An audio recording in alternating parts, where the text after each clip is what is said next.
नमस्ते दोस्तों, welcome back to talk फिल्मी स्टूडियोज। मैं हूं विकास और आज हम बात करने वाले हैं एक ऐसे सिनेमैटिक यूनिवर्स के बारे में जो ऑफिशियली एग्जिस्ट नहीं करता है, लेकिन अगर होता तो शायद सबसे ज़्यादा डिस्टर्बिंग होता।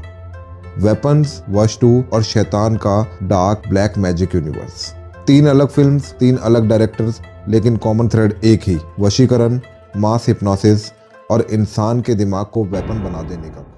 सबसे पहले शुरुआत करते हैं शैतान से, जहां एक simple family trip farm house तक जाता है और वापस आता है as a living nightmare. Shaitaan basically दिखाता है कि कैसे एक तांत्रिक बिना हाथ लगाए सिर्फ शब्दों और मंत्र टोन कमांड से एक टीनेजर लड़की को टॉर्चर मशीन बना देता है। ये सिर्फ पोजेशन नहीं, ये कैलकुलेटेड हिप्नोटिक कंट्रोल है। अब यहीं से जंप करते हैं वश लेवल 2, जिसे लोग सिंपल लैंग्वेज में वश 2 भी बोल रहे हैं। यहाँ एक फैमिली से बढ़कर थ्रेट पूरे सोसाइटी तक फैल चुका है। यहाँ ब्लैक मैजिक सिर्फ डराने के लिए नहीं, बल्कि क्राउड कंट्रोल का टूल बन जाता है। रजनीकांत का हिप्नोसिस एक ही साथ कई लोगों को कैप्चर कर सकता है, जो शैतान के इंडिविजुअल वशीकरण से एक बड़ा इवोल्यूशनरी स्टेप लगता है। अब चलते हैं हॉलीवुड साइड पर। मूवी है वेपन्स। ये स्टोरी है एक टाउन की, जहां एक ही क्लास के बच्चे एक ही रात को एग्जैक्ट 2:17 पर मिस्टीरियसली गायब हो जाते हैं और बाद में पता चलता है कि इन सबके पीछे एक विच टाइप एंटिटी जो हिप्नोसिस और डार्क पावर्स यूज करके लोगों को कंट्रोल कर रही है। इस फिल्म का सबसे इंटरेस्टिंग ट्विस्ट है कि शुरू में लगता है कि ये कोई मॉडर्न साइकोलॉजिकल थ्रिलर है, लेकिन धीरे धीरे पता चलता है कि ये actually dark fairy tale style which craft story है, जिसका मेन वेपन है हिप्नोटिक कंट्रोल और फियर।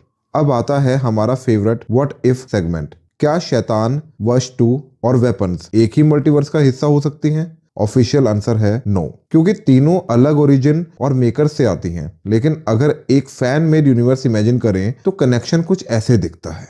शैतान एक ग्राउंड लेवल एक्सपेरिमेंट जैसा फील होता है, जहां एक तांत्रिक एक फैमिली पे अपना वशीकरण टेस्ट करता है, प्रूफ ऑफ कॉन्सेप्ट के जैसे। सेकंड आता है वश 2, same school of dark arts का दूसरा ब्रांच, जो इंडिविजुअल से मास हिप्नोसिस तक जंप कर चुका है, स्पेशली स्कूल गर्ल्स को टारगेट करके।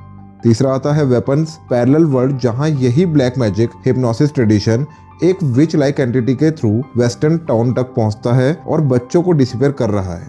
तीनों में एक कॉमन मिथोस इमेजिन किया जा सकता है, एक एंशिएंट कल्ट जो वशीकरण को 3 स्टेजेस में डेवलप करता है। पहले फैमिली, फिर सिटी, फिर global level children network. Officially लिखा नहीं गया, बट पैटर्न्स बहुत सिमिलर फील होते हैं। दोस्तों, अगर आप इन 3 मूवीज को एक ही बैठक में देखोगे, पहले शैतान, फिर वश 2 और लास्ट में वेपन्स, तो आपको लगेगा कि कोई एक इनविजिबल शक्ति बैकग्राउंड में सबको गाइड कर रही है। कमेंट करके बताओ, अगर टॉक फिल्मी स्टूडियोज को चांस मिले और तुम लोग राइटर बनो, तो तुम कैसे ऑफिशियली इन 3 वर्ड्स को कनेक्ट करोगे? क्या शैतान का तांत्रिक, वश 2 का रजनीकांत और वेपन्स की विच एक ही कल्ट के मेंबर हो सकते हैं? अपनी क्रेजीएस्ट थ्योरी लिख के भेजो, विकास पढ़ेगा सब। वीडियो को लाइक, शेयर और चैनल को सब्सक्राइब करना मत भूलना। मिलते हैं नेक्स्ट एपिसोड में मोर फिल्म्स, मोर फन और थोड़ा सा फिल्मी ब्लैक मैजिक के साथ। अंटिल देन, अपने दिमाग को सेफ रखो, क्योंकि पता नहीं कौन कब उसका रिमोट ले ले।